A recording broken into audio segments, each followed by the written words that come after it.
Hey guys, I thought I'd give you a quick glimpse of probably prototype number 30 that I've done to try to make the perfect Livescope mount. One of the easiest ones to be able to move, something that's a little bit more compact, something that's a little bit lighter, and you never have to worry about storing when you're driving as well.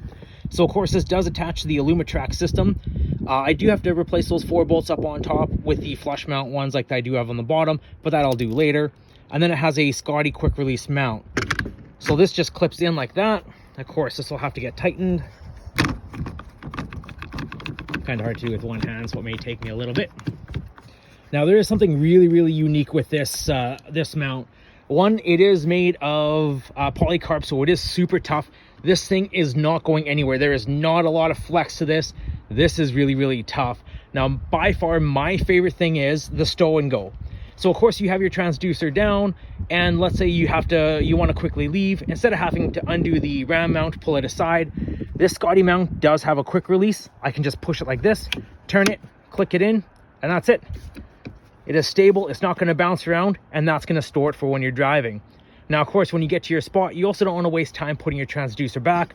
Like I say, it's a little hard with one hand. Turn it, click it in, you're good to go. So, like I said, I've done a lot of prototypes with this. This is what I've come up with so far. This is off an old trolling motor, and of course I will have the transducer pole there. I'll give you guys a little bit more of probably a walkthrough of the entire boat. Of course, once all this white stuff disappears, we do have a little bit of blue sky, so maybe it'll melt. But I just wanted to give you guys a quick little view of my prototype.